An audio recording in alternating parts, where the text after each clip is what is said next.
یوې جنۍ ورپسې کړی دی ازار پروت دی.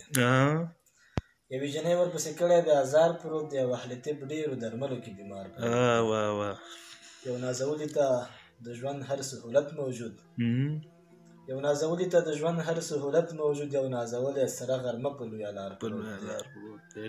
د دنیا هېڅ کار ته یې لاس او پښې نه ورځي اوس قنداغه سیم د مرګ په انتظار پروت دی. سلامونه درنښت درنو لیدونکو، تمه ده ټول به ښه جوړ بیاستئ. دا اونۍ له نیکه بخته چې خوږژبی شاعر او لیکوال د رغښت ادبي بهیر منشي استاد اجمل خان بیان مو را پیدا کړی دی. بیان صاحب مو سره د ډېرو مصروفیتونو دې ته قایل کړی دی چې کیندي موږ سره د یو غزل ریکارډ ویډیو ترېنه وکړو د پښتون افغان یوټیوب چینل لیدونکو سره یې شریکه کړو. بیان صاحب تاسو ته سلامونه وایم. پخیر راشئ. تاسو ته هم ښه راغلاست او هرکلی وایم او مینهوالو ته هم خپل سلامونه او نیکه هیلې وړاندې کوم.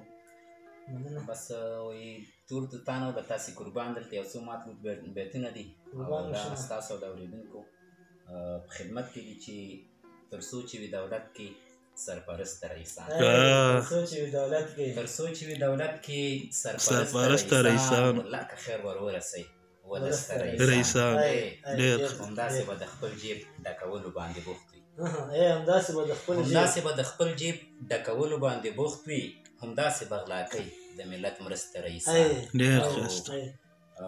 غني دا ځل د واک راته څه بل شان غني دا ځل د واک راته څه بل شان غوندې ښکاري، چېرته سم کار کړي نه دی درسته رئیسان. غني دا ځل د واک راته څه بل شان غوندې ښکاري، نه ته چېرته سم کار کړي نه دی درسته رئیسان. سنګر کې د دښمن ګولۍ ته ما سینه سپر کړې، سنګر کې د دښمن ګولۍ ته ما سینه سپر کړې، چوکۍ باندې څرخېږي کمونیسته رئیسان.